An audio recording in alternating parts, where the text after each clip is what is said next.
A well-regulated militia being necessary to the security of a free state. The right of the people to keep and bear arms shall not be infringed. Welcome to another edition of Bearing Arms, Cam and Company. My name is Cam Edwards. Glad to be with you today.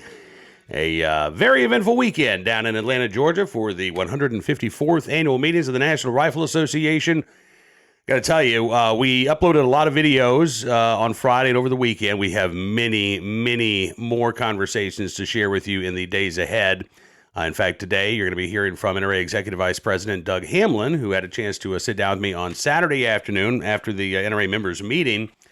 One of the many activities taking place in Atlanta. I got to say, it was a great weekend. It was fantastic to see a lot of old friends in person, to meet some viewers and listeners of Bearing Arms, Cam and Company, some of whom have been around since the days of NRA News. So it was really fantastic to put a face with some names and some voices. It's my first time at the NRA annual meeting since 2022 in Houston, Texas. So it had been a couple of years away for me. And it really was just an extraordinary time. I don't know the final attendance numbers. Those will come out this afternoon.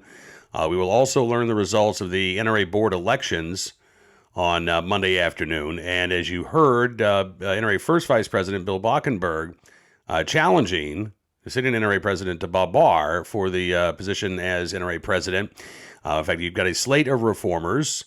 Mark Vaughn, who is currently, well, as of Monday morning, the second Vice President of the National Rifle Association, running for first VP.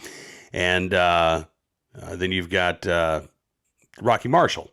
Took me a second there. Rocky Marshall running for NRA second Vice President on that reform slate. So we'll have more for you on Tuesday's Bearing Arms, Cam and Company about the structure of the NRA's officers. But NRA Executive Vice President Doug Hamlin, I think he is going to be sticking around unless something truly extraordinary happens at the NRA annual meetings or the Board of Directors meetings later today. And again, I got to say, it was just a great weekend right up until I packed up my equipment on Saturday afternoon. And then it all went to hell in a handbasket. I got back to the hotel Saturday night. There were not one but two proms, as well as a woman's 90th birthday party being held at the hotel. Now, the 90th birthday party celebration, that didn't get out of hand, but the boom bass of the prom, you could hear it. It was like I was there. It was like I got an invite that I didn't want. And then I tried to move rooms and had a unexpected, at least one big unexpected six-legged visitor greet me there when I opened the door, and I was like, you know what? I'm out. I'm done. So I started my drive home a little bit early. I was going to get up early Sunday morning and drive home. Ended up starting out Saturday night. Made it to, I think it was Commerce, Georgia. I had my first Whataburger since I left Oklahoma. That was a good start to a Sunday morning. And then it went sideways in South Carolina when I was involved in a car accident. Thankfully, I'm okay. My car, not so much, but I'm okay. I made it home, safe and sound, eventually, a little bit later than I planned. But yeah, thankfully, I've just decided, the last time, I think it might have been the last time I drove to an NRA annual meeting. I think it was 2016. It was Louisville, Kentucky. And I hit a deer when I was about 200 miles from home. So I've just decided that from now on, as much as I don't like all of the hassle of flying, I guess I'm going to have to get my real ID, because I don't think it's a good idea for me to drive to the NRA annual meetings. But I made it back okay. The computer made it back okay with the hard drive intact. So we have plenty, again, of interviews to share with you over the course of probably not just this week, but next week as well. And again, let's get things started with our sit down with NRA Executive Vice President Doug Hamlin. Take a look and a listen.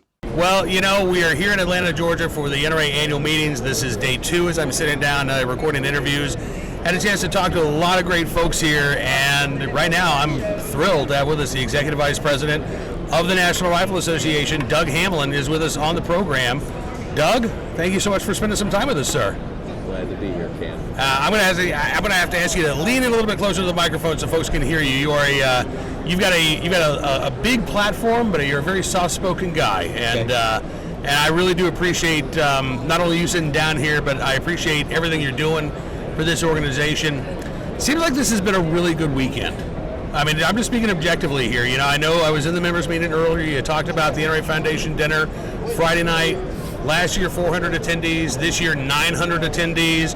I heard a lot of exhibitors yesterday talking about how pleased they were for Friday attendance. They were, they're like, this is off to a great start.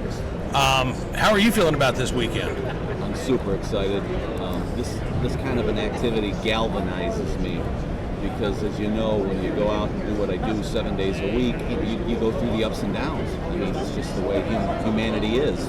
But you come to an event like this, all the preparation, all the hard work's been done by the staff, and then you see 600 exhibitors. I get to sit down and talk to you. I get to fight my way through the crowd to get here to sit to talk to you. Right. I think the exhibitors are going to be pleased, and really that's the barometer.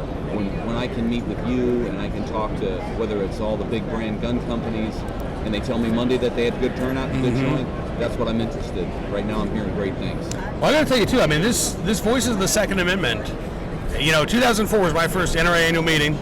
They're on the big stage in Pittsburgh, and for the longest time, NRA News was kind of the only media outlet in the room. This is really cool to walk down this media row. You've seen podcasters from all over the country who are here. And in fact, having to share booth space because there are so many people who want to be a part of this and want to be broadcasting or streaming or recording videos from the NRA annual meeting. And I got to say, the reception has been great. I mean, I've had a lot of folks just come up to me, say, thanks for Cam and Company, thanks for what you're doing. So it's been really nice to be able to connect with my audience. I know that the other folks who are here out on Media Row as part of the Voice Over the Second Amendment feel the same way. So, Mark Keefe, I got to give all the credit in the world for putting that together. Amanda Suffolk-Cool, I think, was involved in that as well. But, you talk about those NRA staff, right? The NRA board members, the volunteers, like this really, to put this together, it's a team effort. It really is, and it's a major accomplishment. Well, having you here is big for us. With your voice, and you being an NRA TV guy and having your show with NRA all those years. I remember when you had 5 times this space and all lit up and boom microphones. So we got to get back to that. I mean, this is the NRA. There's no reason for us to kind of just plink around here. We're the big guns. And so having you here and having some of the other bloggers here is critical. It's critical. Everybody, coming to you live from Atlanta. That's right. What I want. Yeah. Because there's a lot of people that can't be here, so they're living vicariously through us. Right. And next year is going to be Houston, right? That's so, right. Those folks who couldn't make it to the East Coast, well, now you got Central Time Zone coming up in 2026. And this is my first annual meeting since Houston in 2022. I had to miss, because of my wife's health the last couple of years. And so this is, it kind of feels like a homecoming, Doug. I'll be really honest with you. Glad you're here, Cam. I'm glad I'm here too. I mean, I really am. Being able to reconnect with, and I've always said this, like coming to the NRA annual meetings, for me, it's like a family reunion. You get to see folks who you haven't talked to in a year. There were those regulars who I watched kids grow up, Doug. I watched, introduced this little girl named Frassie. Her dad, Dave, works for Glock. Met her when she was 4 years old, and I've watched her grow up for the past 20 years. Like, those are the types of relationships and the friendships that you can make here at the annual meeting. And you carry those relationships with you throughout the year. It really helps build that Second Amendment community and that NRA family. Yeah, and I felt that last night, what you were just describing. I think the mood was, wow, this is like the old days. And I was going to NRA shows for many, many years, going back to the early 90s. The first one was in New Orleans. But then I went into the car business for a number of years, and I didn't come back till 2014 in Indianapolis. Okay. The foundation dinner, we probably had 1,200 people there. And so now let's go back to where we were, where it's a celebration of our shared values as conservative, law-abiding gun owners who understand that it's not it should be God-given, but we have to fight for the right. Yeah, it's God-given, but it's man-preserved, right? Well said. And to that end, again, I don't want this to be just a softball interview, but I do have to commend you. I will commend the NRA board for addressing the elephant in the room, right? For saying, yeah, we absolutely need to rebuild your trust. Right. And, during the members' meeting this morning, when you were talking about want to rebuild the relationship with the industry, want to rebuild the relationships with the donors, want to rebuild the relationship with the staff, and want to rebuild the relationship with the rank and file members, like those 4 pillars, right, are what makes the NRA so valuable and so powerful. And to recognize that, yeah, damage has been done, but we're going to show you the fixes that are being made, right? So what would you tell somebody who is, who's still skeptical, Doug. They okay, this is great. I'm glad to see that people are back. I'm glad to see that, you had such a great NRA Foundation dinner, but I don't know, Doug. I just can't be sure that my money is going to be well spent if I donate to the NRA. What do you say to those folks? Well, just on a personal level, the suit that I'm wearing here today, I bought it at the half-off sale at Nordstrom. I fly coach class. Yeah. I do have a fair share of death threats, but my security, for the most part, is I pay for it at my home for my family. Went to ADT and upgraded everything, but I'm not in it. And when I took this job, there were no financial preconditions for me to do it. Mm-hmm. Right? It was, look, you need to marine up because this organization needs somebody who understands continuity, and we need you to do this right now. And so I said, okay, I'm going to do it. I will. And there's a great sacrifice involved. Yeah, well, absolutely there is. And I will say too, like one of the changes I noticed at the members meeting today. So the NRA has a compliance officer now, right? Correct. And every NRA member who was at that meeting got the compliance officer's report, and you can go through and you can say, okay, here's what was spent on travel. Here was the. Oh, I just fell down. Here's the money that was spent on first class tickets. And why money was spent on first-class tickets, right? So there was an NRA board member had a medical condition, right, and so that required board approval, right? Approval from the upper brass. Okay, you get to fly first class because of your medical condition. There were, I think, 3 flights, right? There was 2 charter flights last year. All of this stuff is now laid out for members to see and for members to question, right? You've got a whistleblower hotline, in essence.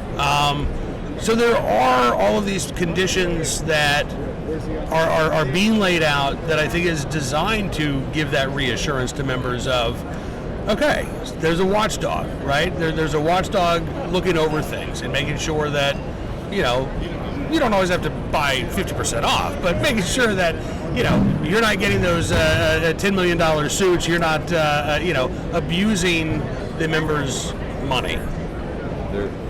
Members and future members, and I encourage you to go to NRA.org and join NRA. Do it right now. But we're going to be extremely judicious and conservative with member funds, because at this point in time, it's all about preserving freedom, and the dollars that we can save operating the association go to the fight. And that's what we want to do. We want to preserve Second Amendment rights. So that's the priority. Right. Well, you talked again at the members meeting about the money that was spent first quarter of last year on legal fees. Yes. 15 some odd $15 million, right? Yes. Money that's spent this first quarter in 2025, it was, I want to say, roughly $650,000? $685,000. Okay. So, I mean, that's money that's saved that can now go into rebuilding the competitive shooting sports division, right? Hiring staff to flesh out some of these departments that have had to take a hit over the last couple of years. We're hiring, and you're exactly right, Cam. The money's going into programs and services. The hires have been in competitive shooting. They've been in community relations, which will service our clubs and associations.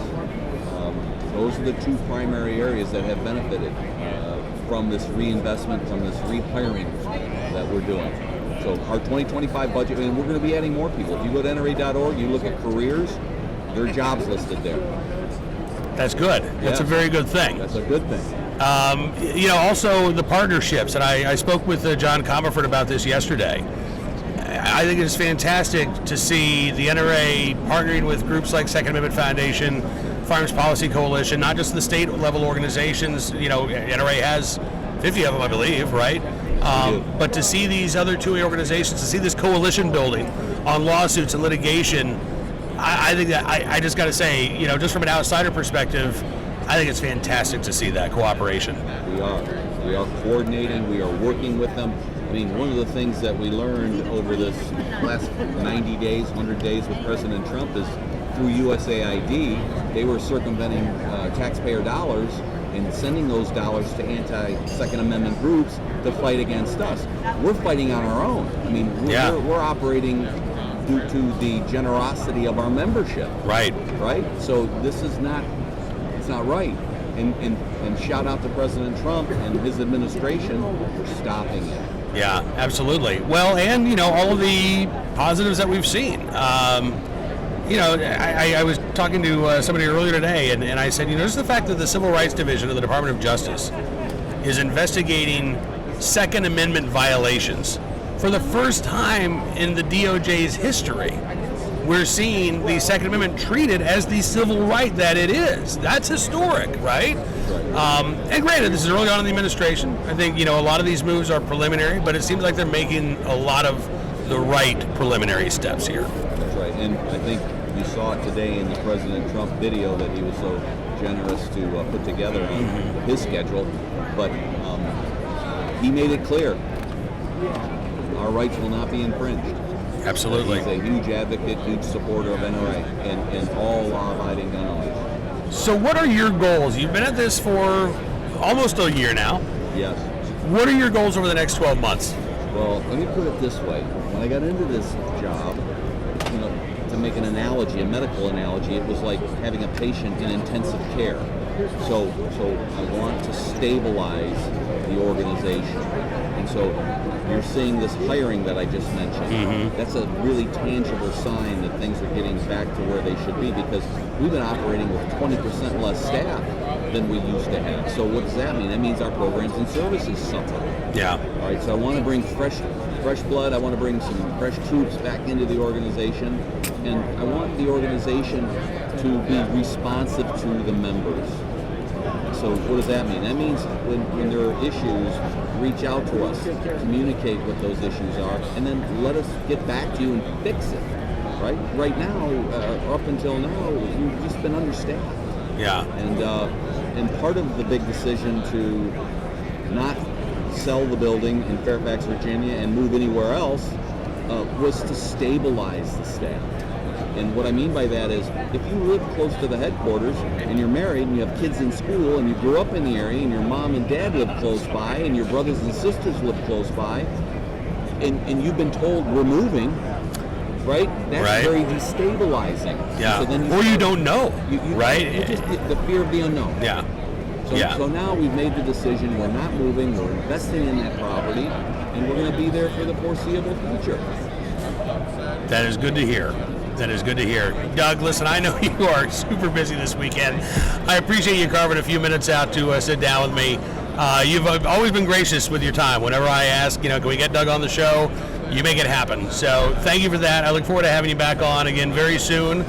We've done it via Zoom. We've done it in Atlanta. Maybe next time I'll bring the gear up to Fairfax and we can do something at the NRA headquarters. You're invited. Come All right. and see us. Hey, Doug, thanks so Surprise much. me anytime. Doug Hamlin, Executive Vice President and CEO of the National Rifle Association. Join us from the 2025 annual meetings in Atlanta, Georgia.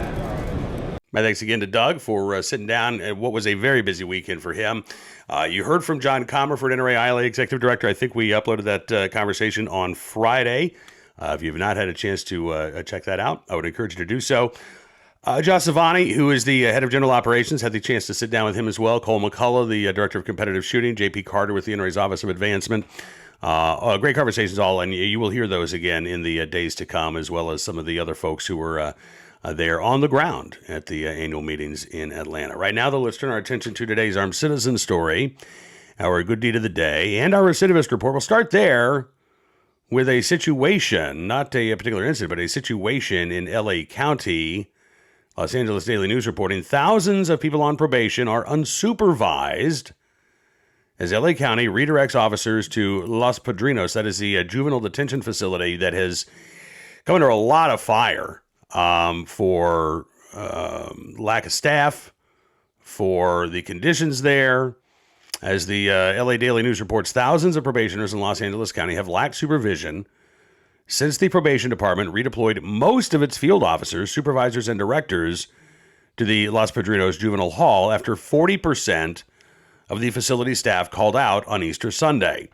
Multiple sources in the department who spoke in the condition of anonymity out of fear of retaliation told the Southern California News Group that some area offices now only have one or two sworn officers on duty at a time.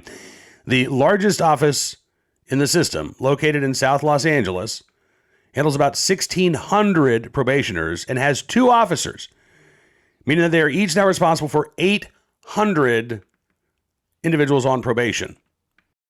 Now, the standard is about 30 to 35 cases per probation officer.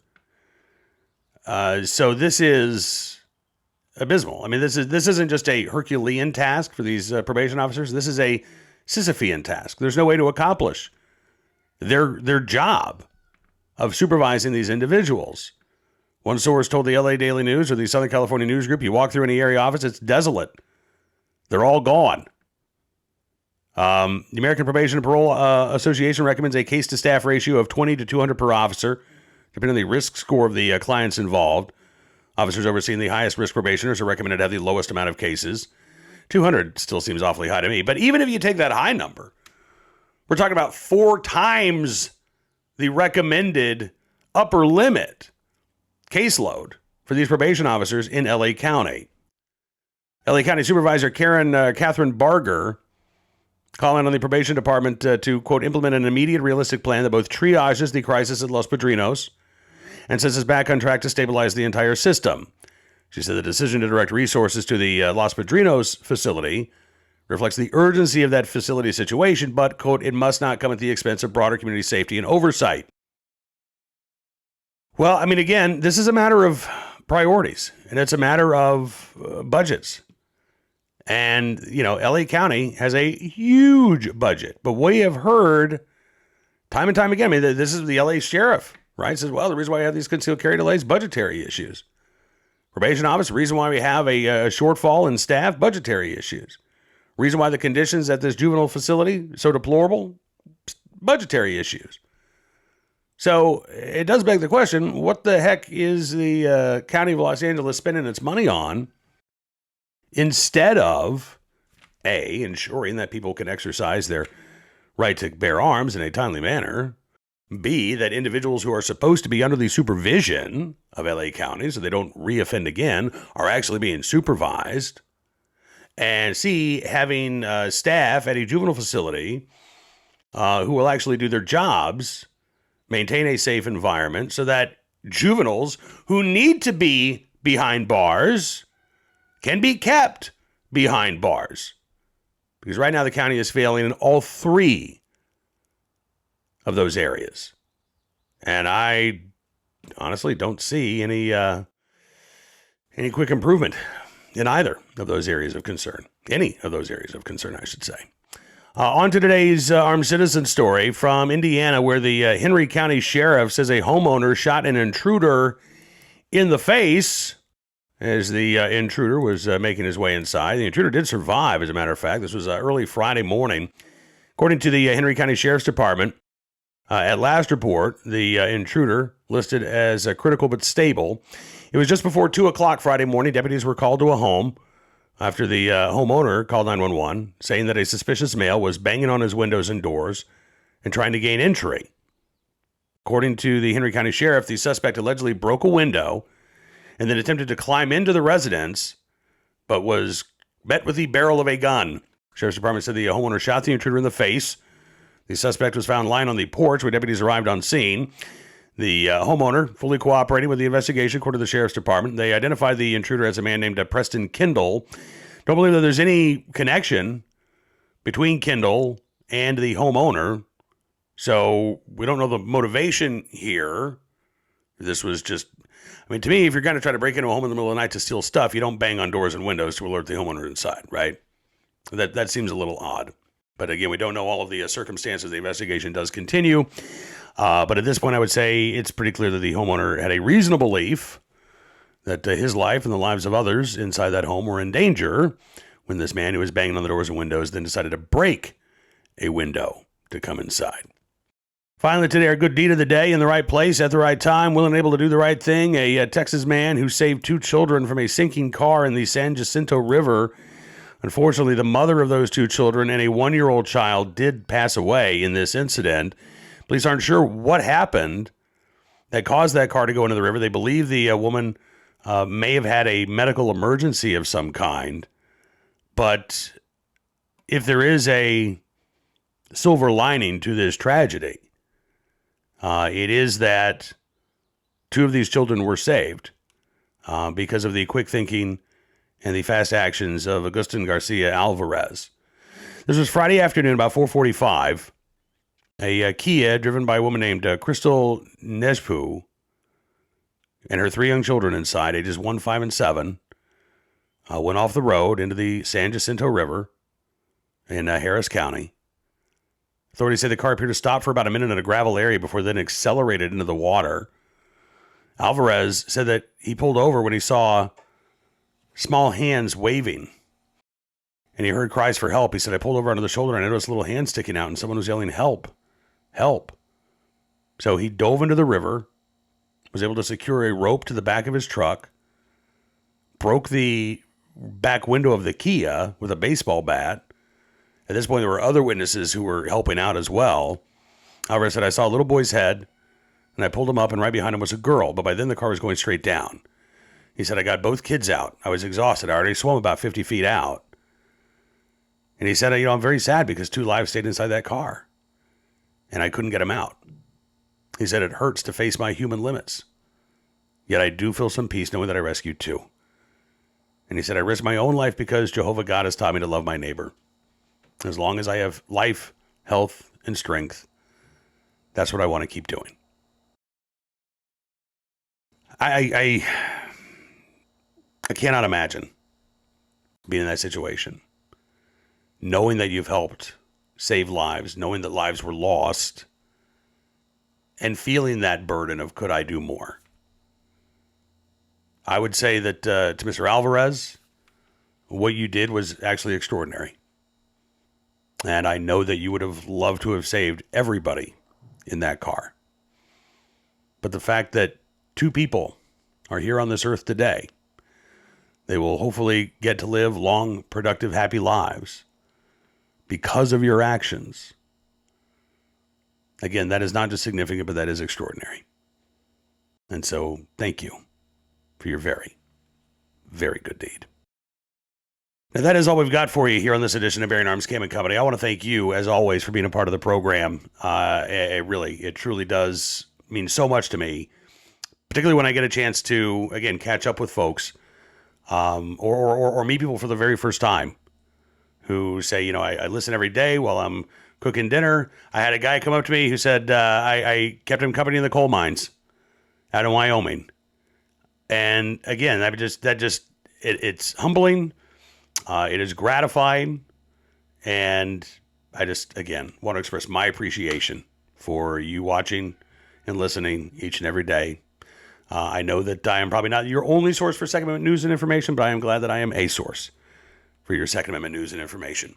And we will be back tomorrow with more coverage of the NRA annual meetings. We, of course, will continue to keep you up to date on everything else that's going on around the country. There is more news to report than just outside of Atlanta. In fact, we've got an update for you on the Supreme Court at BearingArms.com. I would encourage you to check it out. Once again, silence on Snope and Ocean State Tactical, and the Supreme Court turned away another case that I really wish they would have accepted. We've got all the details for you there and more, so be sure to check out the website. And if you like what you see, I'd also encourage you to become a VIP, VIP Gold, or VIP Platinum member. Not only will you be supporting the independent pro-Second Amendment journalism that we're doing at Bearing Arms, but you will get all kinds of great benefits at every tier of support, including an ad-free experience, ability to contact me directly and other town hall writers. Some great stuff there. So thank you again. We'll see you back here for 2A Tuesday. Until then, be well, be safe, and be free.